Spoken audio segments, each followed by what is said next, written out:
तो हाँ भाई करें शुरू। तो फाइनली Realme ने GT2 Pro लॉन्च कर दिया इंडियन मार्केट के अंदर एंड इसका प्राइस तो आपको पता ही चल चुका होगा अब तक, आधी पेटी है 50,000 रुपए और आफ्टर डिस्काउंट 45,000 रुपीज में आप इस मसालेदार बॉक्स को अपने घर ले जा सकते हो।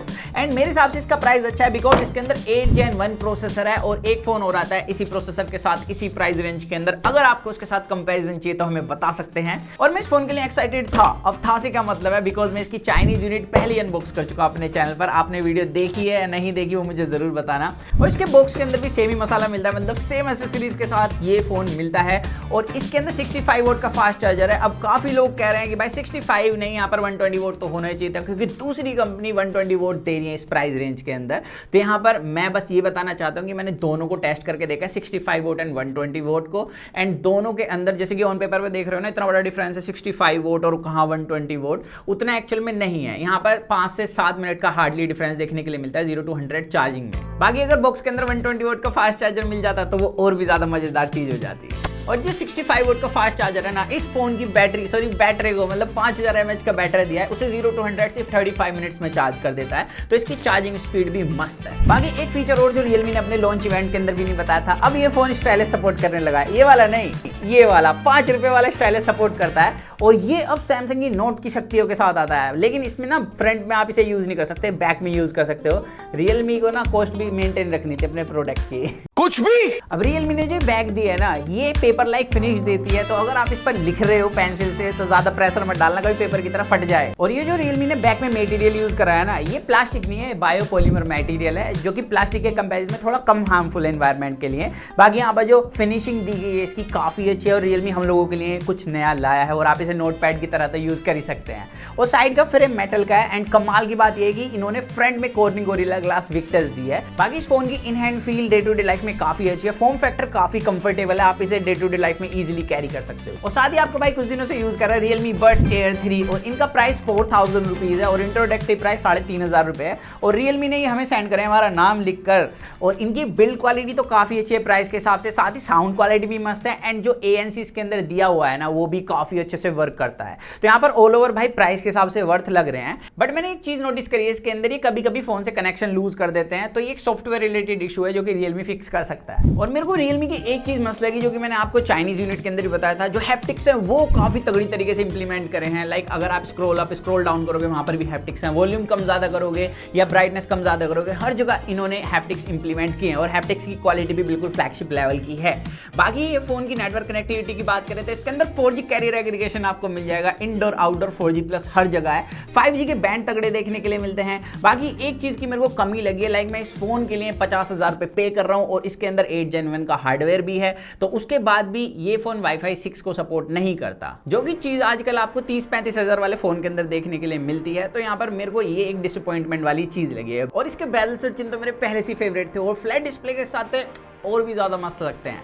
एंड ये जो डिस्प्ले LTPO OLED पैनल है, यानी कि इसका refresh rate 1 hertz to 120 hertz switch होता रहेगा। अगर आप कोई फोटो देख रहे हो तो 1 हर्ट्ज पे स्विच हो जाएगी डिस्प्ले, या अगर आप कोई ऐसी ऐप चला रहे हो जो कि 120 हर्ट्ज को सपोर्ट करती है और आप उसमें स्क्रॉल करोगे तो वहां पर आपको 120 हर्ट्ज का एक्सपीरियंस मिलेगा।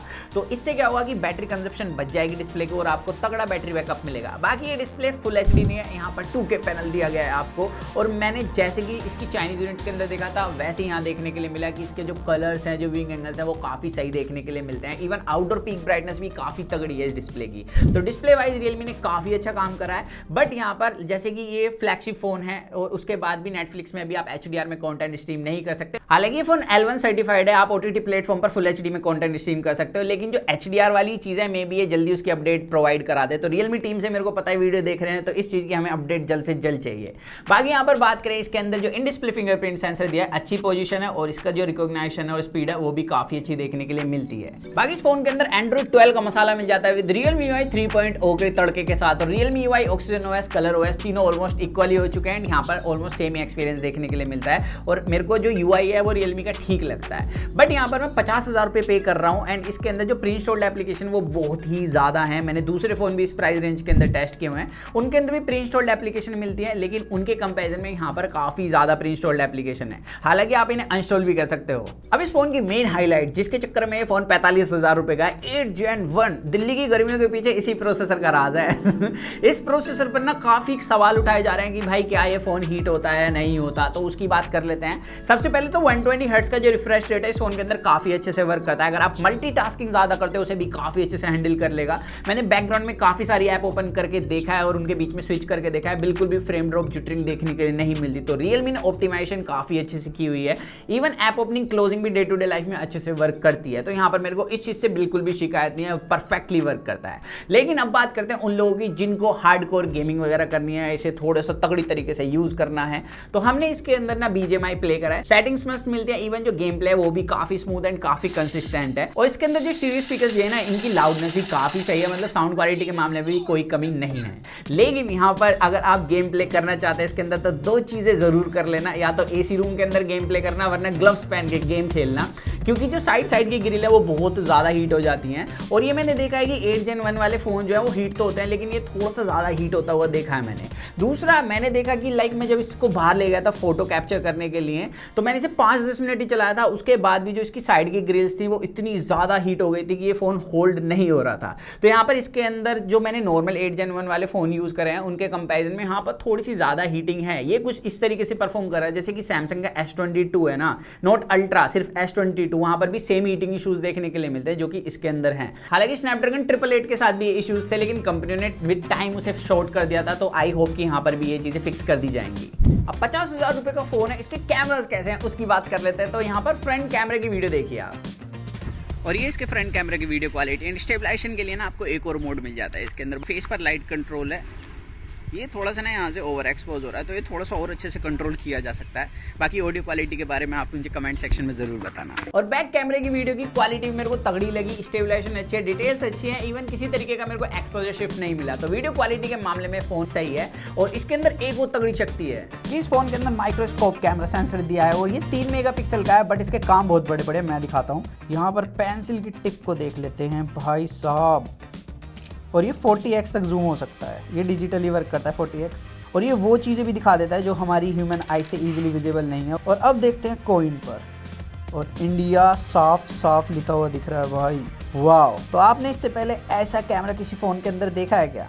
और सिर्फ ऐसे नहीं, इसी से आप फोटो कैप्चर कर सकते हो। और भी इसमें कैमरास दिए हैं, स्पेसिफिकेशन तो आपको पता होगी। यहाँ पर हम मेन मुद्दे की बात करते हैं। हमने फ्रंट कैमरे से फोटोज कैप्चर करी, काफ़ी अच्छी फोटो कैप्चर करता है, कलर्स अच्छे देखने के लिए मिलते हैं, किसी भी तरीके के मेरे को ओवर सैचुरेटेड कलर्स नहीं मिले, और आउटडोर के अंदर भी मस्त फोटो कैप्चर करी है।